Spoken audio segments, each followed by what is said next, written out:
అదే RTV app వార్తల్ని క్షణాల్లో చదివే అవకాశం ఉంటుంది. ఒక న్యూస్ పేపర్, ఒక టెలివిజన్ ఛానల్ మీ చేతుల్లో ఎప్పుడూ ఉంటాయి. ఏంటి నిన్నటి దినం జమ్మూ అండ్ కాశ్మీర్ రాష్ట్రంలో పుల్వామా అనే ప్రాంతంలో ఉగ్రవాదులు మరి ఎవరైతే టూరిస్టులుగా అక్కడ ఉన్న ఆ ప్రాంతంలో ఉన్న టూరిస్టులను మరి ఈరోజు సుమారుగా 28 మందిని మరి కాల్చి చంపడము,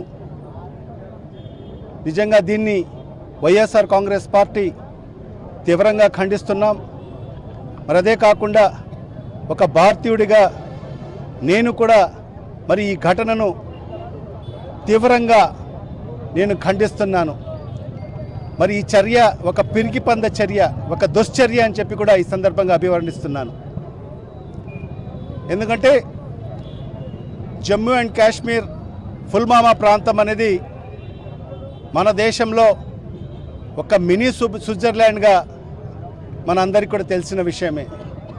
మరి ఆ ప్రాంతానికి మరి ఈ వేసవి కాలంలో దేశవ్యాప్తంగానే కాకుండా ప్రపంచవ్యాప్తంగా కూడా అనేక మంది పర్యాటకులు మరి అక్కడి అందాలను ఆస్వాదించడానికి కోసం మరి ఆ ప్రాంతాలని మరి అక్కడికి సందర్శించడం జరుగుతుంది. మరి ఈ సందర్భంలో మరి ఈరోజు ఈ దుర్ఘటన జరగడము చాలా దిగ్భ్రాంతికి లోను కావడం జరిగింది భారతీయులందరూ కూడా. ఇది భవిష్యత్తులో ఎప్పుడు కూడా ఇలాంటి సంఘటనలు పునరావృతం కాకోకుండా మరి కేంద్ర ప్రభుత్వము చర్యలు చేపట్టాల్సిన అవసరం కూడా ఎంతైనా ఉంది. మరి ఈ సందర్భంగా ఎవరైతే మరణించిన ఆ కుటుంబాల 28 మందికి మా సంతాపాన్ని కూడా తెలియజేసుకుంటున్నాం. మరి ఆ కుటుంబాలకు కూడా మా ప్రగాఢ సానుభూతి కూడా తెలియజేసుకుంటున్నాం. మరి సుమారుగా 20 మందికి పైబడి క్షతగాతులు కావడం జరిగింది. మరి వాళ్ళు కూడా త్వరితగతిన మరి కోలుకోవాలని చెప్పి కూడా భగవంతుడు కూడా ప్రార్థిస్తున్నాం. ఎందుకంటే మన భారతదేశం ఒక లౌకిక దేశం. ఈ దేశంలో అనేక మతాలు, అనేక ఆచారాలు పాటించేవాళ్ళు, అనేక భాషలు మాట్లాడే వాళ్ళందరూ కూడా ఈరోజు ఒక సోదర భావంతో ముందుకెళ్తున్నాం. ఈరోజు మన దేశం అభివృద్ధి వైపుకు దూసుకెళ్తుంది. భవిష్యత్తులో ప్రపంచంలో అగ్రగామి దేశంగా నిలబడే స్థాయికి ఎదిగేదానికి పోటీ పడుతున్న తరుణంలో మరి ఈరోజు ఈ ఉగ్రవాదులు మరి ఏదైతే ఈ దేశంలో ఏదైతే సమైక్యంగా ఈరోజు అందరూ కలిసిమెలిసి ఉంటున్నారని చెప్పి మరి ఈరోజు ఈ దుశ్చర్యకు పాల్పడము, దీన్ని ప్రతి ఒక్కరు కూడా కులాలకు అతీతంగా, వర్గాలకు అతీతంగా, పార్టీలకు అతీతంగా ప్రతి ఒక్కరు కూడా దీన్ని ఖండించాల్సిన అవసరం కూడా ఎంతైనా ఉంది. మరి ఇవాళ ఈ సందర్భంగా మేము ఒకటే కేంద్ర ప్రభుత్వానికి కానీ మా ప్రధానమంత్రి నరేంద్ర మోడీ గారికి కూడా మేము కోరుకుంటున్నాం, ఖచ్చితంగా ఈ ఉగ్రవాదాన్ని అణిచివేసేదాని కోసం అన్ని విధాలుగా ప్రయత్నం చేయాలి. ఉక్కు పాదంతో నలిపేదానికి అన్ని రకాల చర్యలు చేపట్టాలని చెప్పి కూడా ఈ సందర్భంగా తెలియజేసుకుంటున్నాం. మరి ఈ ఉక్కు పాదంతో నడిపే ప్రయత్నంలో ప్రతి ఒక్క భారతీయుడు కూడా మీకు అండగా ఉంటాడని చెప్పి కూడా ఈ సందర్భంగా తెలియజేసుకుంటున్నాం. మరి ఖచ్చితంగా రాబో రోజుల్లో ఈ దేశం ఒక లౌకిక దేశం. ఇక్కడ అందరూ కూడా సమానత్వంతో ముందుకు వెళ్ళే దేశం కాబట్టి మరి ఇలాంటి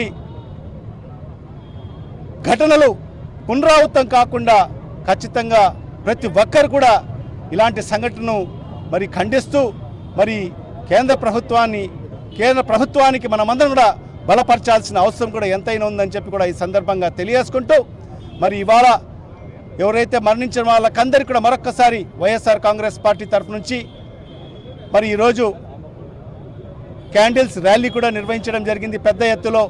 మరి వైఎస్ఆర్ కాంగ్రెస్ పార్టీ నాయకురాళ్ళందరూ కూడా ఈ క్యాండిల్స్ ర్యాలీలో మౌనంగా వాళ్ళందరూ కూడా పార్టిసిపేట్ కావడం జరిగింది. మరి ఖచ్చితంగా వాళ్ళకందరికీ కూడా మరొక్కసారి మరి కృతజ్ఞతలు తెలియజేసుకుంటూ మరి మరణించిన వాళ్ళకందరికీ కూడా మరొక్కసారి సంతాపాన్ని తెలియజేసుకుంటూ మరి వాళ్ళ కుటుంబాలకు కూడా మరి ఏదైతే మరి మన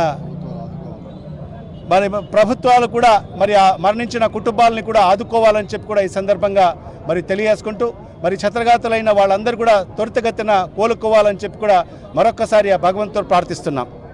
నిజంగా నిన్న జరిగినటువంటి సంఘటన జమ్మూ కాశ్మీర్లో ఉగ్రవాదుల చర్య దాదాపు 28 మందిని పొట్టన పెట్టుకోవడం జరిగింది. మంది లౌకిక దేశం, అన్ని మతాలు అన్ని కులాలు కలిసిమెలిసి మనం జీవిస్తున్నాం.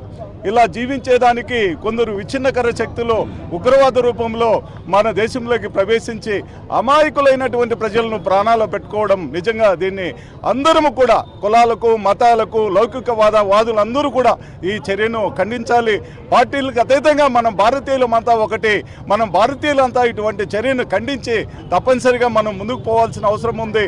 కేంద్ర ప్రభుత్వం కూడా ఈ ఏర్పాటువాదులను ఉగ్రవాదులను పుకిటి వేలతో పేల్చేయాల్సిన అవసరం ఉంది.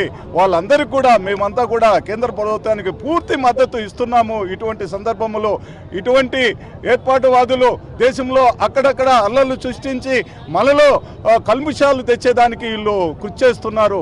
అటువంటి వాటిని భారతీయులంతా కూడా నమ్మకుండా మనమంతా ముందుకు పోయి వీళ్ళందరికీ కూడా ఏర్పాటువాదులను అందరినీ కూడా మనము తప్పనిసరిగా ఎక్కడికక్కడ ఖండించుకుంటూ భారతీయులు అందరము ఒకటేనని నినాదంతో ముందుకు పోతే ఆ పక్కనుండేటటువంటి దేశాలు కూడా మనల్ని విచ్ఛిన్నాన్ని కోరుకుంటే దేశాలు కూడా ఈ సందర్భంగా వాళ్ళకు కూడా ఒకటే హెచ్చరిస్తున్నాము. ఎప్పుడైనా మా జోలికి వస్తే ఖబర్దార్ అని చెప్తున్నాము. ఇటువంటి ఉగ్రవాదులందరినీ కూడా మళ్ళా ఒకసారి కేంద్ర ప్రభుత్వానికి తెలియజేస్తూ ఏర్పాటువాదులందరినీ కూడా ఏరివేయాలని ఈ సందర్భంగా కోరుకుంటున్నాం. మరిన్ని వీడియోస్ కోసం ఛానల్ ని సబ్స్క్రైబ్ చేయండి. లేటెస్ట్ అప్డేట్స్ కోసం వాట్సాప్ ఛానల్ ని ఫాలో చేయండి. అండ్ లింక్ డిస్క్రిప్షన్ లో ఉంది.